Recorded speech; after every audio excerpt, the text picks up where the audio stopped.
Olá, companheiras! Vamos dar início à nossa aula 10 do curso de Difusão de Feminismos, promovido pela Fundação Perseu Abramo em parceria com a Secretaria de Mulheres do PT. Esse curso que tem o título de Mulheres das Águas, do Campo e das Florestas. Eu gostaria de começar me apresentando. Eu sou Luísa Dulce, minha formação acadêmica, tenho graduação em Economia, sou mestre em Sociologia e faço doutorado em Ciências Sociais, Desenvolvimento e Agricultura pela Universidade Federal Rural do Rio de Janeiro. Trabalhei como assessora de Juventude Rural junto ao ministro Patrus Ananias no segundo governo da presidenta Dilma, em Brasília, e componho o Coletivo Estadual Agrário do PT, em Minas Gerais, e o Coletivo Nacional Agrário do Partido dos Trabalhadores e o Conselho Curador da Fundação Perseu Abramo. É um prazer muito grande estar aqui com vocês. Queria começar falando três objetivos rápidos aqui da nossa aula, né? Primeiro, a gente vai, considerando, esse tema geral do curso de difusão, discutir quais são as especificidades das mulheres rurais no Brasil. Vamos também apresentar alguns dados sobre as mulheres do campo, das florestas e das águas e, por último, apontar alguns desafios e caminhos para a nossa resistência. Então, o primeiro ponto da nossa aula, eu pensei da gente conversar um pouco sobre quem são as mulheres rurais no Brasil hoje. Então, a primeira coisa que a gente precisa pensar é que quando a gente fala em rural, em modelo de desenvolvimento rural, nos vem à cabeça logo dois polos, seriam o polo do agronegócio e o polo da agricultura familiar, agroecológica, camponesa. Mas eu acho que a gente precisa pensar que o rural e as ruralidades brasileiras são muito diversas, Então, entre esses dois polos há uma série de possibilidades, uma série de formas de existência das mulheres e de homens rurais no Brasil. Pensar então que o rural brasileiro ele é diverso em termos de bioma, ele é diverso em termos de fauna, de flora e, sobretudo, em relação aos sujeitos, Pensando então as mulheres como um desses sujeitos muito específico do rural brasileiro. Nós temos a Lei da Agricultura Familiar, que foi promulgada em 2006, durante o governo Lula, que é a Lei 11.326, que reconhece essa diversidade de sujeitos do rural brasileiro e aponta que, então, seriam camponeses e camponesas, assentados e acampados da reforma agrária, povos indígenas, povos de terreiro, ciganos, quilombolas, uma série do que a gente chama de povos e comunidades tradicionais, e que tem nas mulheres, nesses povos e comunidades tradicionais e na juventude, sujeitos que foram aos poucos sendo reconhecidos no âmbito das políticas públicas para o desenvolvimento rural. Quando a gente pensa a questão da mulher, não só no rural, mas também no meio urbano, um ponto que é importante a gente tratar tem a ver com a chamada divisão sexual do trabalho, que foi já tratado em outras aulas, que tem a ver justamente com o trabalho que é visível e é invisível. Então, gostaria de trazer alguns dados para a gente pensar em relação, por exemplo, ao acesso à terra das mulheres. Tem um estudo da FAO que mostra que as mulheres no mundo são cerca de 50% da população, ao passo que elas detêm somente 1% das propriedades rurais no mundo. Então, a propriedade rural está extremamente concentrada na mão de poucos e esses poucos, em geral, são homens. No Brasil, os dados do último censo agropecuário de 2017 mostraram que as mulheres são responsáveis por 18% das propriedades rurais, ou seja, 82% das propriedades estão nas mãos de homens. Em 2006, que foi o censo anterior, as mulheres detinham apenas 12%, então a gente viu que houve um processo de ampliação das mulheres no controle dessas propriedades, mas esses 12% que estavam na mão das mulheres, eles representavam apenas 5% da área das terras agrícolas.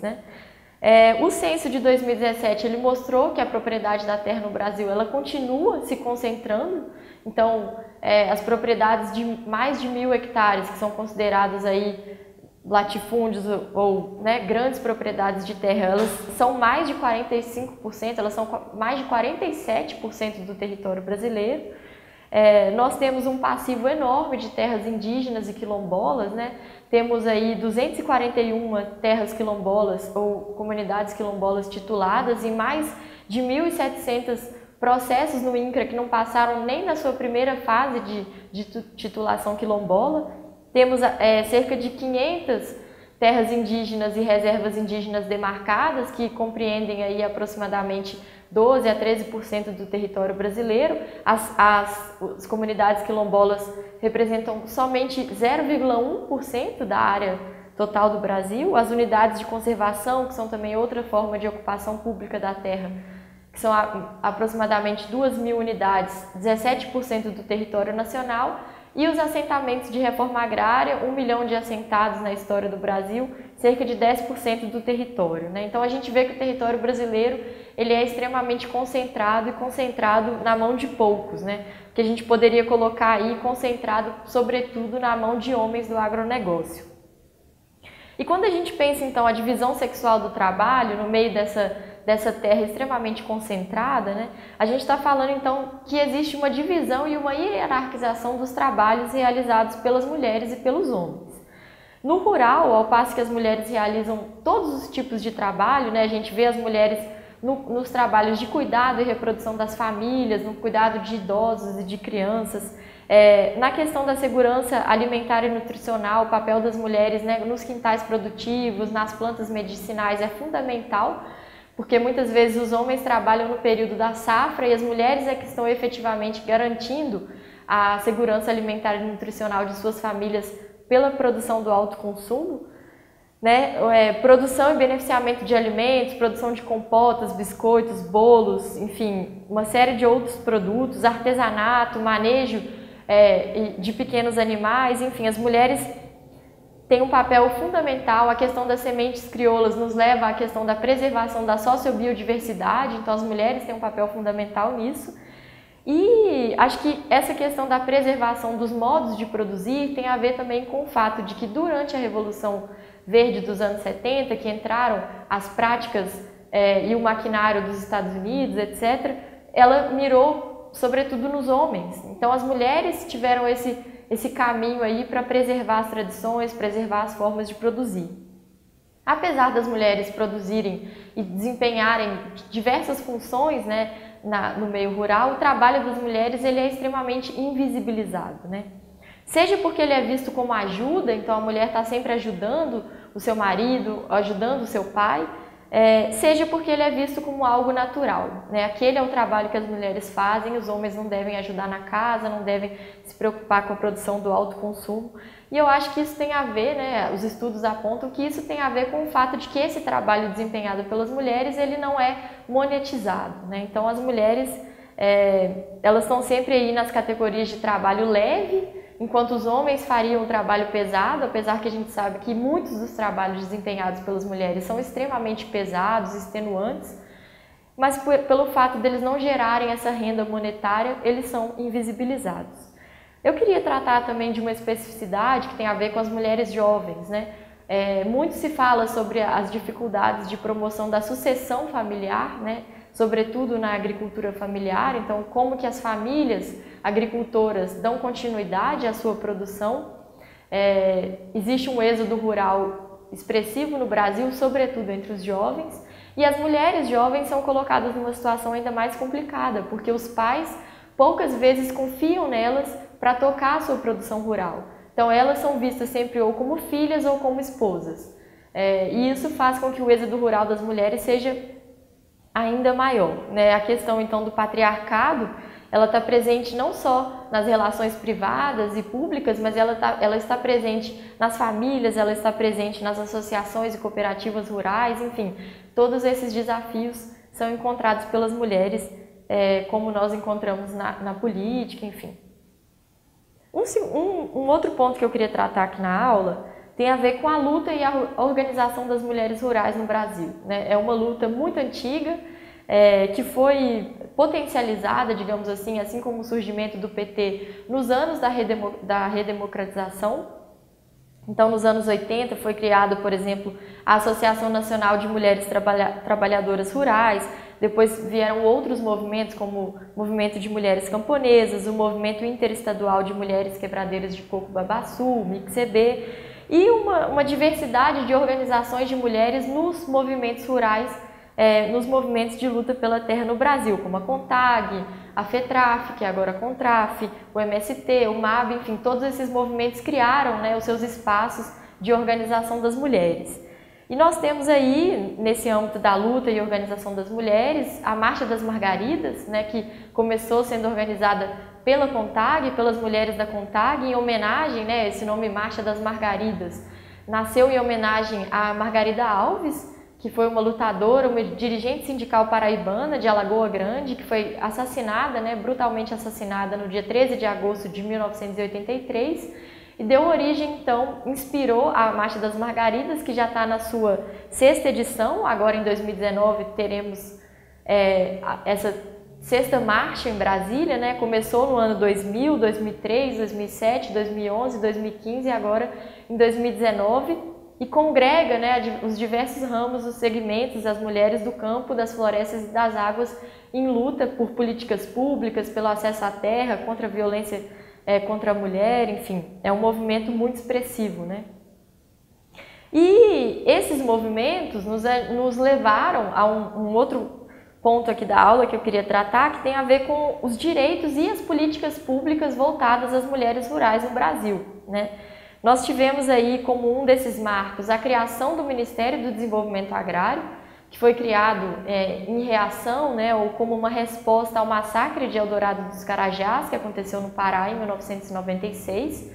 Então, foi criado esse ministério, um ministério que veio a ter, né, toda uma ampliação da sua estrutura e da sua dotação orçamentária em 2003, quando o presidente Lula assumiu a presidência da República, né?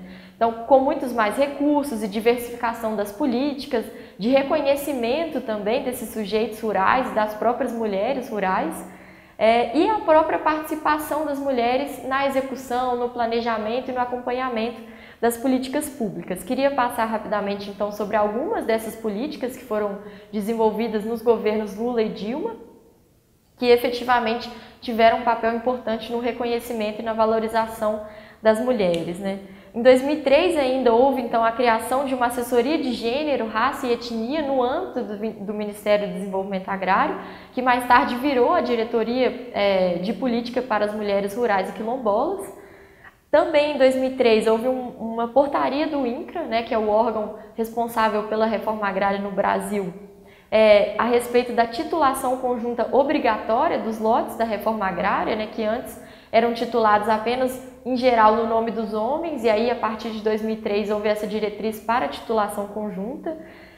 Um programa importantíssimo, né, que foi o Programa Nacional de Documentação da Trabalhadora Rural, que tinha aí as vans que iam nos interiores, nos rincões do Brasil para documentar as mulheres, né? Documentação de carteira de identidade, de certidão de nascimento, carteira de trabalho.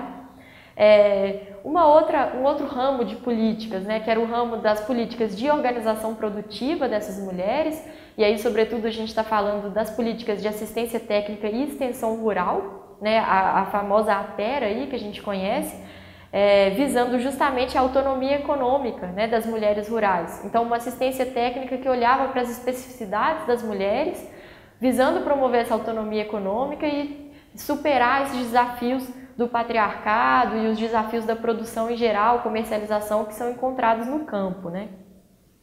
Valorização do trabalho feminino. Apesar da pequena escala desse programa, ele foi, digamos assim, uma inovação, sobretudo metodológica, que mudou a vida de muitas mulheres, né? E ainda no ramo da ATER, a gente pode colocar um avanço importante, que foi o compromisso, né, de 50% dos beneficiários dessa política serem mulheres. Isso veio através da luta das mulheres no Plano Nacional de Desenvolvimento Rural Sustentável e Solidário, e esteve como um compromisso formal, oficial do governo no Plano Plurianual do Governo Federal de 2016 a 2019, então foi um compromisso formal da presidenta Dilma em atender 50% dos beneficiários da ATER serem mulheres, né? Tivemos ainda o programa, o Pronaf Mulher, né, que é o crédito para a produção voltado especificamente para as mulheres, que também, digamos assim, foi um programa piloto, e a gente sabe que a maior parte das mulheres acessava outras linhas de crédito do Pronaf, como Mais Alimentos, Pronaf A, etc. E aqui eu queria me deter um pouquinho da gente falar sobre essas dificuldades que as mulheres encontravam em relação às políticas de crédito, né? Além da formalização da política pública que estava lá no papel, eram dificuldades encontradas, por exemplo, no âmbito dos bancos, dos agentes de assistência técnica e extensão rural, que nunca ou que dificilmente confiavam nas mulheres para tomar esse crédito, né? Então elas tinham diversas barreiras que eram encontradas, barreiras que ficavam invisíveis diante, né, dessa estrutura das políticas públicas e que, com muita luta, iam sendo superadas ou, enfim, iam sendo publicizadas, né, esses desafios. Queria mencionar também que em 2013 houve uma orientação formal para que o Seguro Safra colocasse as mulheres como beneficiárias principais desse programa, né? O Seguro Safra é uma perna muito importante do programa de crédito.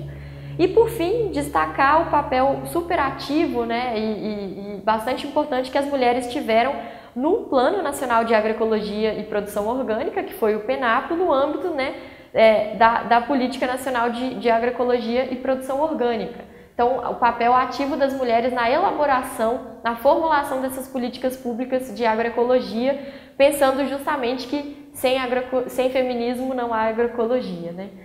E uma série de outras políticas que a gente conhece muito bem, que beneficiaram as mulheres, direta ou indiretamente. A gente está falando aí do Bolsa Família, da Luz para Todos, dos programas cisternas de convivência ao semiárido, a Farmácia Popular, o Mais Médicos, o ProUni, o Reúne, que tem a ver, né, com a expansão e a interiorização dos institutos federais, das universidades e tantos outros programas e políticas que a gente poderia mencionar aqui.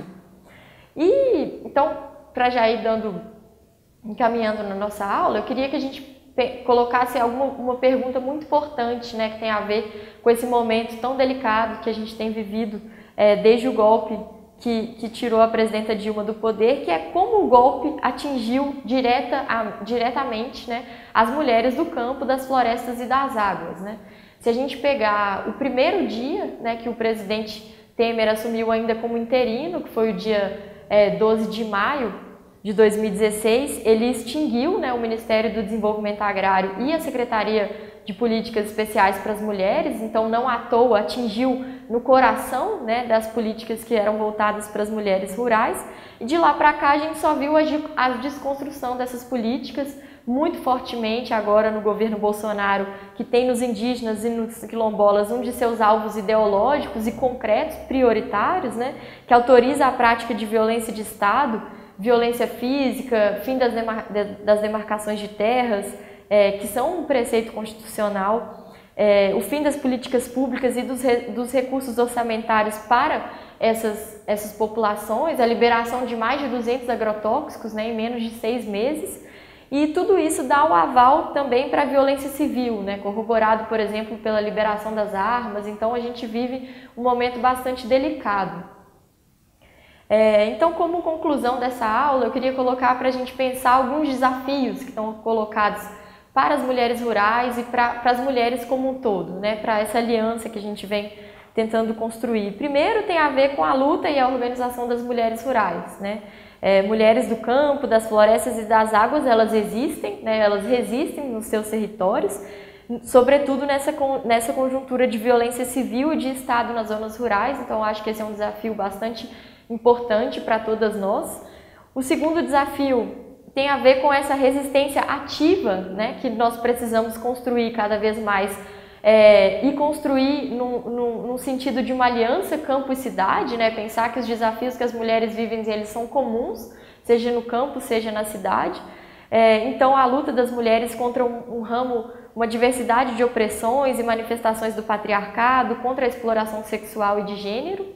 E, por fim, um último desafio que seria em relação à própria representação política dessas mulheres, né? Qual o espaço que elas têm para ocupar, seja na direção das cooperativas, seja nos partidos políticos, porque a gente sabe que sem a presença das mulheres, sem a realidade vivida por essas mulheres, a nossa democracia não será plena. Então, a luta pelos direitos das mulheres é também a luta pelo exercício pleno e integral da democracia no Brasil e no mundo. Acho que seria isso, né? Temos aí uma série também de sugestões de leitura que vocês poderão acompanhar e que essa aula tenha sido e tenha enriquecido o programa do nosso curso. Muito obrigada!